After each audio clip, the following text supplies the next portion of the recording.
You are a vengeful god, or a kind god, whatever you really want to be.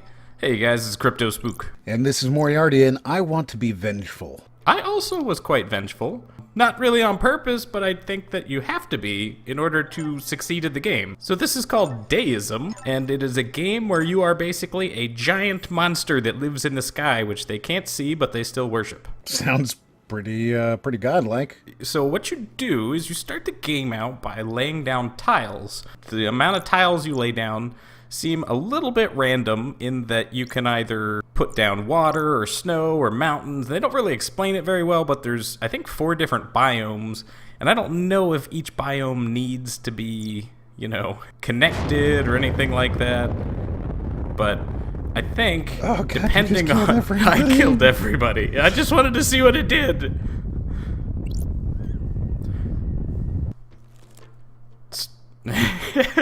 So, I couldn't quite figure out exactly what the right mix of was for the different biomes.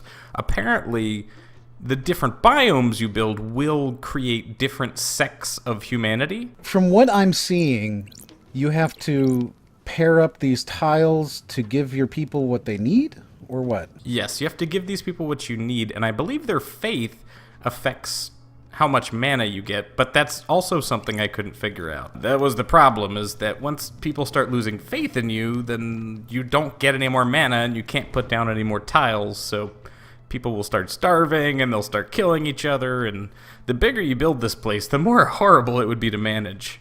Now, how large can you make it? It's a good question. I mean, I ran out of mana when I got to probably, I'd say, maybe a 10 by 10 grid. Oh, wow, so that's not even very large. But yeah, it's a pretty large area. It doesn't seem large, but I mean, you got to keep track of these people. Apparently, there are heretics who will start naysaying you and saying that you're not real, and once that happens, you have to kill them, otherwise the new people that move in to that village will be like, oh, he's not real, we don't have to listen to what he says. And then they'll stop believing, and you run out of mana, and then you're just screwed. So I just started killing people, which seemed like the right thing to do in my book. So, what's the point? I believe the point is to build out and you get these civilizations and then they advance through a tech tree. And I guess the idea is to just get as many people and as high of an advanced civilization as you can without them disbelieving in you as their deity. So it's kind of a sandbox game then? It is very much so a sandbox game, yes. Alright. Now, we played another God game that was more of a puzzle type of game. And this is kind of what we were asking for. This is way better than the other one was. I just wish that I had understood more about how the game was supposed to work.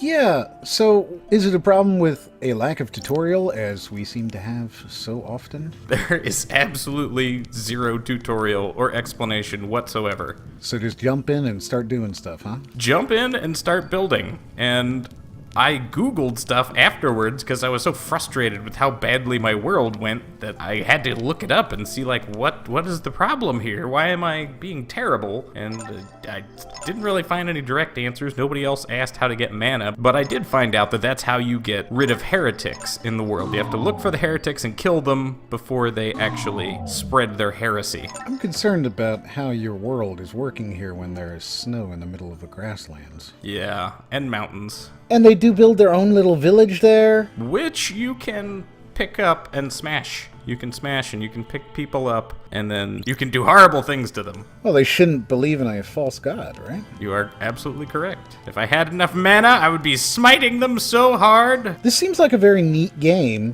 but it seems like there's not a whole lot left other than just kind of building out and letting your people do their things. Is that accurate? I think so, yeah. I think you have to pick people up and then you can, like, read about them. Maybe there was a little bio that popped up when you selected them, but I didn't really see. You know? They do seem to go out there and, like, mine the trees, and so they definitely build. It's definitely got a game there. It just seems like you couldn't figure out how to play it. You are absolutely correct. Well, I mean, it's not so much that I couldn't figure out how to play it, it's just that they didn't really explain anything. Apparently, there are quite a few more things that are going to be added to this game. Later on. It's always later on with VR, guys. I'm kind of ready for that killer app to exist today.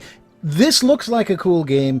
I like this idea. I really, really want to be a god in VR, and I appreciate that they're doing that. I just want it more Age of Empires. Age of Empires would be interesting. I like this idea of not directly influencing what they do, but instead influencing it indirectly. I think that's very realistic. But I do want you guys, please, developers, start telling me how to play your game. I really don't understand. I don't understand why you make me do these things. Like, we don't know why people are fighting in your game. We don't know why people die in your game, why they stop believing in... like, I shouldn't have to Google something to figure out what is happening in your game. That's not good. That's a bad thing. So there you go, guys. That's Deisim. If you like it, like it. If you don't like it, don't like it. Leave us a comment. Let us know if this is the type of God game that you think you would like to play. If not, let me know if there's maybe another God game that you have played that is good. Don't forget to subscribe, check out the Patreon, and as always, We'll see you on the next one.